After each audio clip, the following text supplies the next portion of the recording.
উত্তরবঙ্গ থেকে দক্ষিণবঙ্গ ট্যাব কেলেঙ্কারির অভিযোগ, আর এই ট্যাব কেলেঙ্কারির এপিসেন্টার উত্তর দিনাজপুরের চোপড়া, এমনটাই পুলিশ বলছে। কিন্তু কি পদ্ধতি অবলম্বন করা হয়েছিল?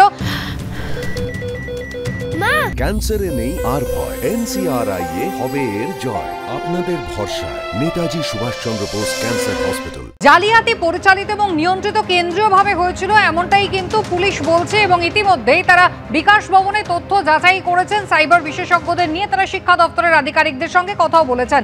আমি ময়ূক ঠাকুর চক্রবর্তীর কাছে সরাসরি চলে যাব। ময়ূক, ইতিমধ্যেই যে ফ্লো চার্টটা আমরা দেখেছি যে কিভাবে টাকাটা ছাত্রদের অ্যাকাউন্টে যাওয়ার কথা ছিল, ট্রেজারি থেকে টাকা যাবে প্রথমে অর্থ দপ্তরে, সেখানে শিক্ষা দপ্তর স্কুল পরিদর্শক হয়ে স্কুল কর্তৃপক্ষের হাতে এবং সেখান থেকে পড়ুয়াদের হাতে। তাহলে এর মাঝে কি কোথাও ফাঁক থেকে গিয়েছিল, মানে সিস্টেমটা ফুলপ্রুফ ছিল না? দেখো, একদমই ফুলপ্রুফ ছিল না এমনটাই কিন্তু প্রাথমিকভাবে মনে হচ্ছে, এবং এই লিকেজ পয়েন্টটা কোথায় ছিল সেটাই তদন্তকারী আধিকারিকরা আইডেন্টিফাই করার চেষ্টা করছেন।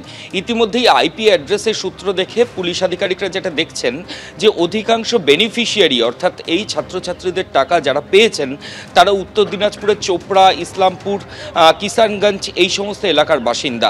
এবং এমন অনেক লোককে দেখতে পাওয়া গেছে যার বয়স 65 বছর, 67 বছর, তারা এই সমস্ত ক্লাস 11-12-এর তরুণের স্বপ্ন প্রকল্পে ট্যাবের টাকা তাদের অ্যাকাউন্টে ঢুকছে।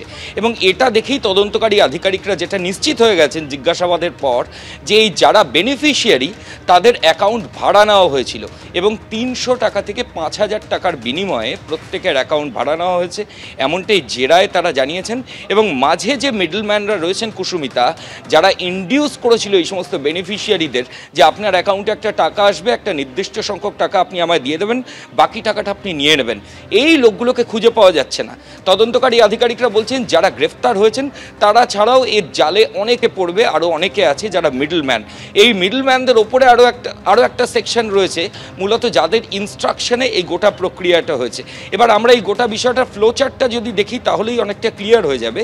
একদম তলায় স্টুডেন্টসরা রয়েছে, ছাত্রছাত্রীরা, তার উপরে হেড অফ দ্য ইনস্টিটিউশন অর্থাৎ হেডমাস্টার, তার উপরে স্কুল পরিদর্শক বা ডিআই, তার উপরে এডুকেশন ডিপার্টমেন্ট বিকাশ ভবন, তার উপরে রাজ্যের অর্থ দফতর এবং ট্রেজারি অর্থাৎ যেখান থেকে টাকাটা ডিসবার্সমেন্ট হবে। তদন্তকারী আধিকারিকরা বলছেন যে এই যে সিস্টেম, এখানে যে ছাত্রছাত্রী রয়েছে তার ইনপুট দেওয়া ছাড়া তার কোনো কাজ নেই। যে হেডমাস্টার মশাই রয়েছেন তিনি ভিউ মোডে রয়েছেন, অর্থাৎ তিনি শুধু ছাত্রছাত্রী যেটা করেছেন সেটাকে অ্যাপ্রুভাল দেবেন, এরপর সেটা চলে যাবে ডিআই এর কাছে। এই জায়গা থেকেই পুলিশ আধিকারিকরা বলছেন যে ডিআই থেকে শুরু করে শিক্ষা দপ্তর এই যাবতীয় ইনফরমেশনের সফট কপি যখন যাচ্ছে, তখন কি আর কাউকে এই অ্যাক্সেসগুলো দেওয়া আছে যারা ম্যানিপুলেট করতে পারে, যারা অন্য কাউকে অ্যাক্সেস দিয়ে দিতে পারে? তদন্তকারী আধিকারিকদের আরও প্রশ্ন, কোনো বেসরকারি সংস্থা, কোনো থার্ড পার্টি কোম্পানি, তাদেরকে কি দায়িত্ব দেওয়া হয়েছিল এই ইনপুটগুলো ইনসার্ট করা ওয়েবসাইটে? যদি দেওয়া হয়ে থাকে তাহলে তারা কারা, তাদের এক্স্যাক্টলি ফাংশনটা কী ছিল?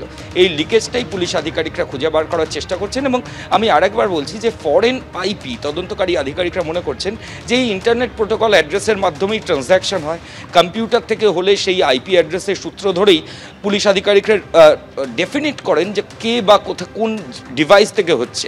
এই জায়গাতেই তদন্তকারীরা দেখবেন যে এই ফ্লো চার্টের বাইরে ভেতরে কোনো ফরেন আইপি আছে কিনা, অর্থাৎ বাইরের কোনো আইপি ইন্টারনেট প্রোটোকল অ্যাড্রেস কেউ বাইরে থেকে এখানে ম্যালিশিয়াস ইন্টেনশন নিয়ে ঢুকছে কিনা। যদি ঢুকে যায় তাহলে এটাই তো বুঝতে হবে যে এই ফ্লো চার্টের ভেতরে থাকা কেউ সে তথ্য বাইরে সরবরাহ করেছে। এই গোটা বিষয়টা তদন্ত পুলিশ আধিকারিকরা করছেন। বহু কমপ্লেন ইতিমধ্যে রেজিস্টার্ড হয়েছে এবং cyber crime special investigation team Kolkata police form করেছে।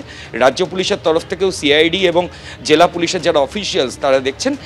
অধিকাংশ উপভোক্তা বেনিফিশিয়ারি তারা সবাই উত্তর দিনাজপুরের বাসিন্দা, অধিকাংশই।